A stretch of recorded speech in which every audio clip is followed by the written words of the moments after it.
Hello and welcome back to the channel for what I believe I'm going to call some kind of one championship news report. I haven't put a video out on this channel in over a week now. Of course, I did the preview last time around for One Fight Night 21 and One Friday Fights 58. I didn't watch One Fight Night 21 live, so I didn't have time to do an aftermath over the weekend. And One Friday Fights 58, I didn't really feel like there was enough maybe to talk about in a video. Maybe in hindsight, I could have just done a video about the main event and about that card. But yeah, I didn't really feel like there was tons to talk about there, so didn't do a video on it. And then this week has been absolutely crazy busy. I don't just cover one championship, I cover the UFC, and obviously it being UFC 300 this week. I'm super busy with that and stuff like that. So I haven't really had time to put a video out, apart from today of all days, which you would think, UFC 300's, at the time of recording, a day away. But I was busy doing other things on other days. So,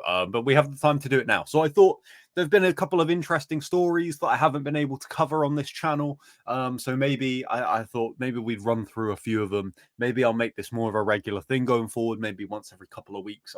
I don't always get the time to put out, reactions to news. Of course, if it's like a whole card that gets announced, like when we got the Denver announcement with the poster and the main and co-main event, then, I had the time to do it. Perfect. However, when it's just like a news story and stuff, I don't have the time, honestly.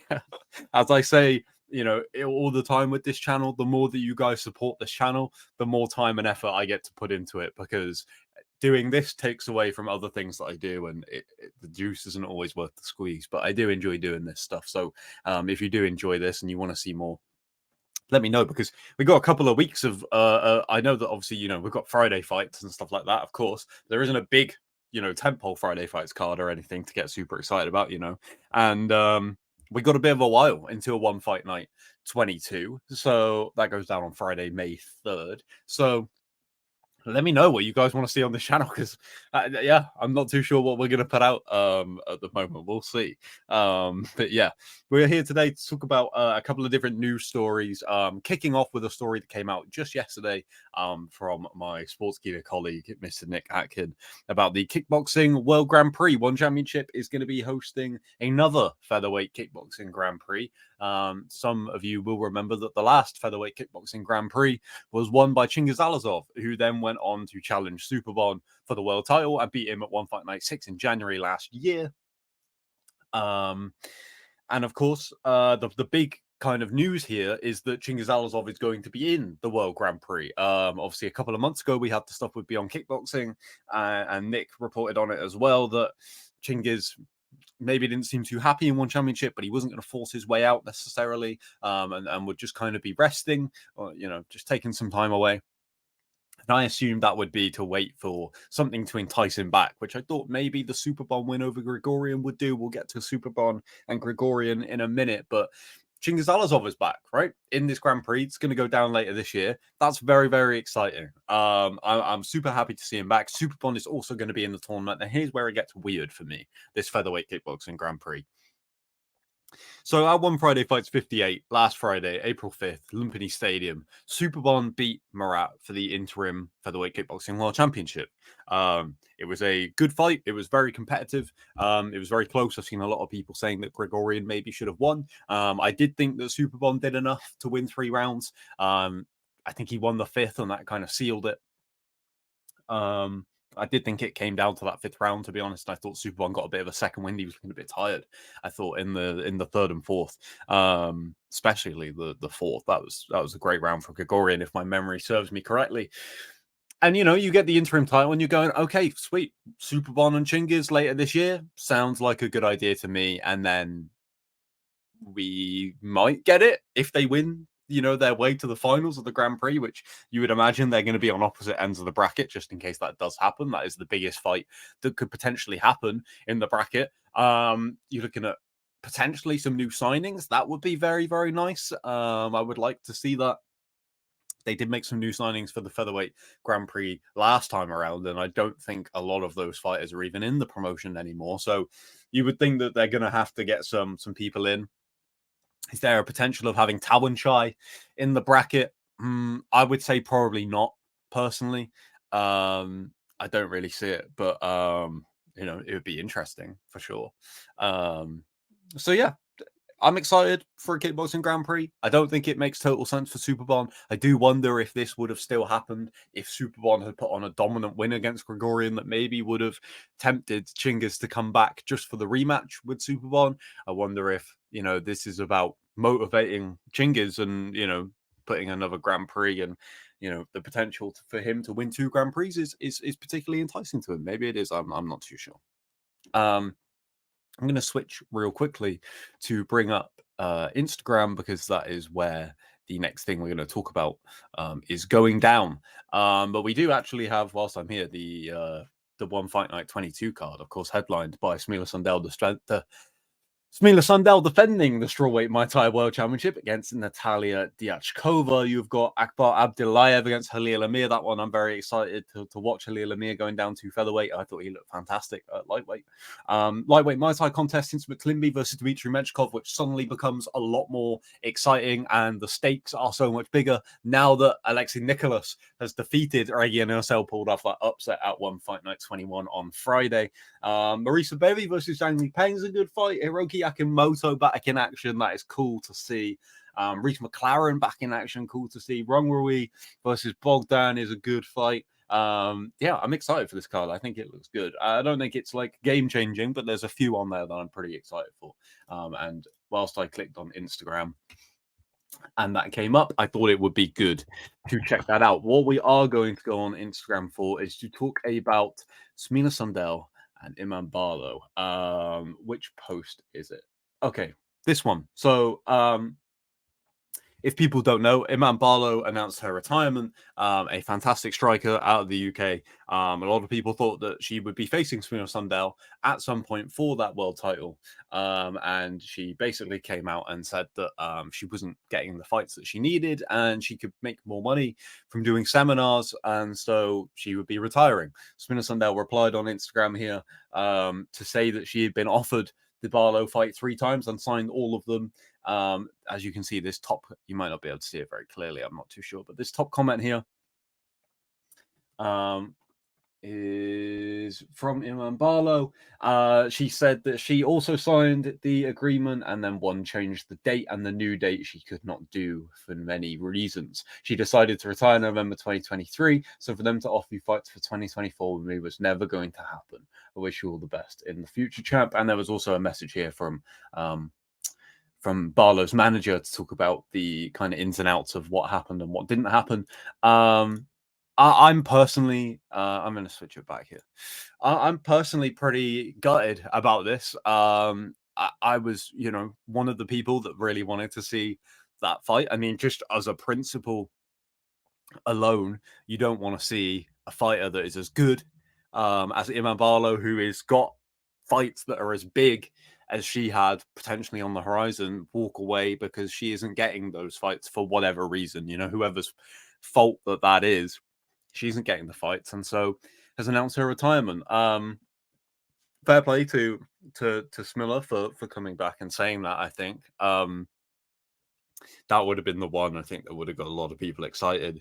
It's a shame that we're probably never going to see it, and it's a shame that it's led to Iman Barlow's retirement. So I hope, I wish her all the well, and I hope things are going well, and she's making money from seminars, so that's good at the very least. And yeah, I'm gutted we didn't get to see that fight, but it is what it is. I also want to talk about Rodtang Jitmanon, the Iron Man, the flyweight Muay Thai world champion who hasn't defended that title in a good while. We're just going to pull up that card for a second.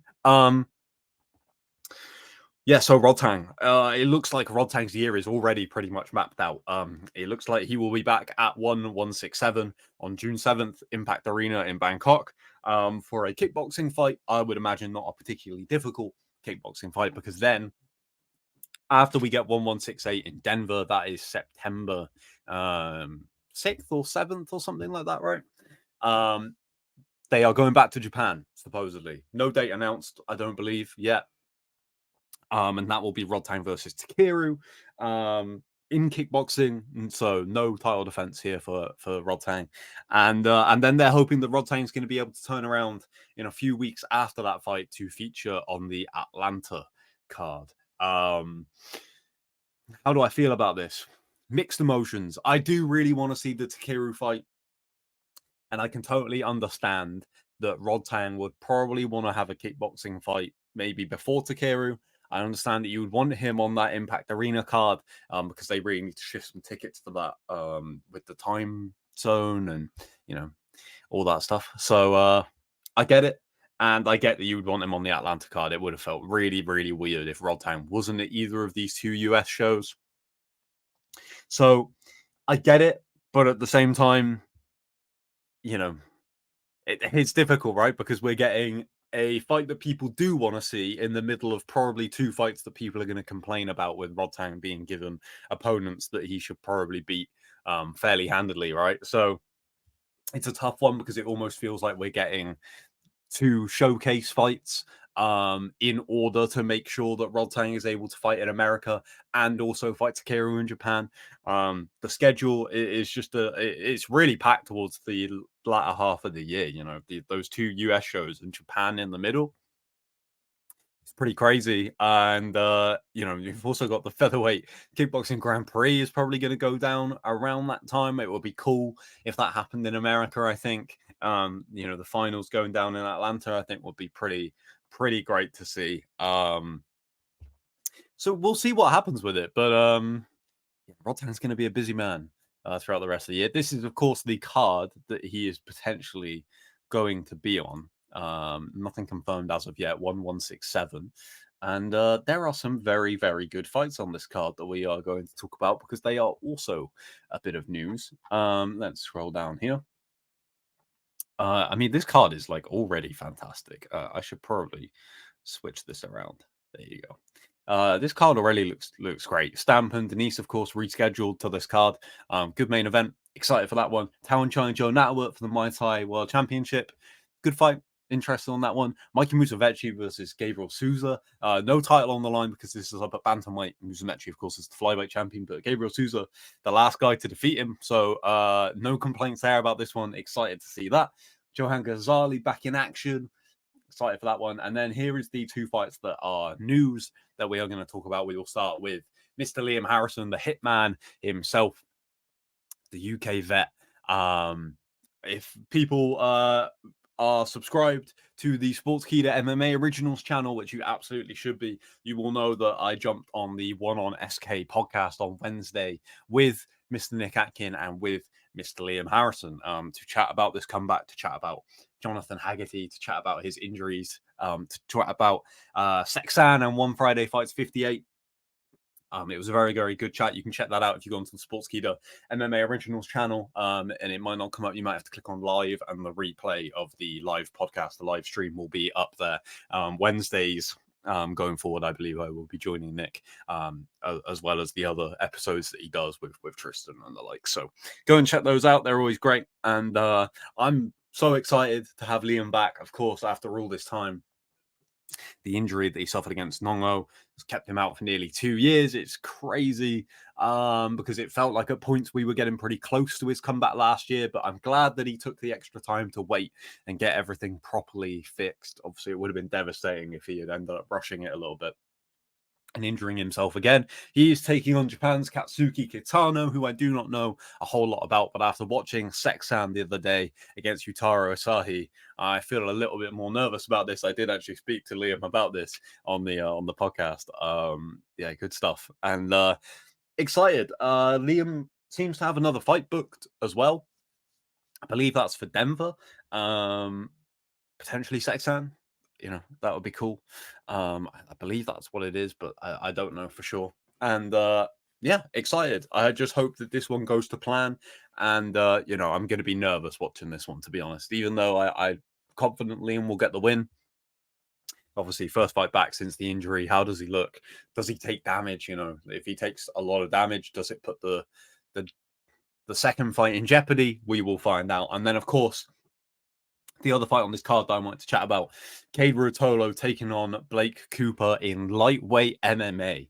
the MMA debut of Kade Ruotolo, the one lightweight submission grappling world champion. He's been talking about this for a long time. He really seemed to be pushing one to make it happen. By the way, the Ruotolo brothers at One Fight Night 21. Let's talk about that for a split second. Jeez, they put on one hell of a show. That was absolutely incredible. I think that might be the best night of their runs in one championship. And now, of course, we have Kade making his MMA debut in just a couple of weeks. It's like, it's crazy how fast this is coming around. I say just a couple of weeks, it's a couple of months, but you know, in the grand scheme of things, it's really not that long to wait. I have no idea how this fight is going to go. You know, we've heard about Kade striking. We know that he's trained Muay Thai since quite a young age and stuff. And, you know, whilst he hasn't been doing it full time, of course, he has been keeping up with it. His submission grappling, his jiu-jitsu, of course, is phenomenal. I don't know too much about Blake Cooper. I know that he is related to Ray Cooper III, the former PFL champion. Let's have a look here at Blake Cooper and his record. No, not the American actor from The Maze Runner. Okay, well, okay.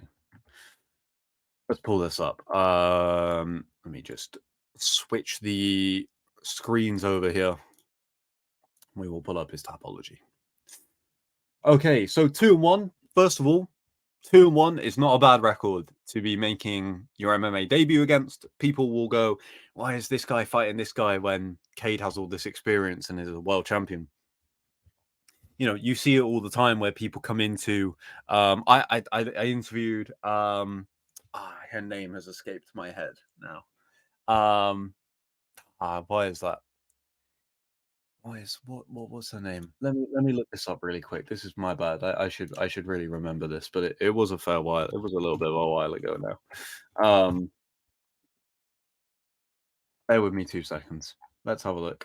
Was it Emily Martins? Emily Martins is an IBJJF world champion. She is making a run at MMA as well. I believe she's 2-0 now in Cage Fury Fighting Championships. I want to say it is, coached by Jusia Formiga. Has an incredible history in submission grappling. Like an incredible trophy cabinet already in grappling and jiu-jitsu. So if she's going to debut in MMA, you probably want someone who has a little bit more experience than your regular 0-0 person, because she has so much experience in jiu-jitsu that, like, you know, it doesn't really match up with a complete novice 0-0 pro. I say complete novice, obviously they're an amateur pedigree, whatever. So I think 2-1 is a good start for Kade. If it was 0-0, I'd be a bit like, Kade's been training striking for a decent amount of time, and he, of course, has the submission background to fall upon. You probably want someone who has a little bit more experience than 0-0 in order to be a little bit more of a test. He is 27 years old, fighting out of Hawaii, of course. His last fight was actually in one championship. He lost to Maurice Abavi. I can't remember seeing that. One Fight Night 14. What was that card? That was the Singapore show, right? Yes. Interesting. Open the card. Maybe that's why I don't remember it. Interesting. Well, I will go and check that out regardless, and maybe put out a video on Blake Cooper and whether he can pose a significant threat to Kade or not. Maurice Abavi is a very, very good fighter. So, you know, there's not too much stock there. He did have a fight on Cage Warriors. Anyone who knows me knows that I'm a huge fan of Cage Warriors. I did used to write things for their website. I do regularly attend Cage Warriors shows in the UK to cover them because they are a fantastic promotion. Which card was this? It was one of the San Diego shows. Yeah, so I don't really stay up to date with the San Diego shows super closely. Some good fighters on this card, by the way. I mean, obviously, I know the people at the top. I know Kyle Driscoll. I know Wilson Hayes. I know Damon Wilson. Didn't know Chapin Mariscal, of course, had a win the other day in the UFC over Morgan Charrier, another former Cage Warriors fighter. Chuck Campbell on that card as well. Yeah, it's a good card. Yeah, so Blake Cooper's pro debut came on Cage Warriors. So I will check that out as well. And yeah, maybe we'll put out a little video there on Blake Cooper and where his skills lie and whether I think he will be a good test for Kade Ruotolo or not. So maybe that will come out in the next couple of weeks. Actually, that'll be a video I work on. So let me know if there is anything else that you guys want to see. This was a little bit more of like I was going to say a free form video, but if you know, if you've watched this channel before, then you'll know that that is what I tend to do anyway. And, don't really tend to do edits and stuff. I just like to ramble, and hopefully you guys enjoy it. And hopefully I say some things that you guys want to hear. I don't know. So thank you for checking out this kind of news report video. Let me know if you want me to do more of these over the next couple of months and things like that, because I definitely will do. Yeah, let me know what you guys want to see on this channel, and I will make that happen. Thank you for checking out the video, guys. Hit subscribe, drop a like, all that good stuff, and I will see you very, very soon. Enjoy one Friday fights, and if you are watching UFC 300 this Saturday night, then I hope you enjoy that as well. Catch you later.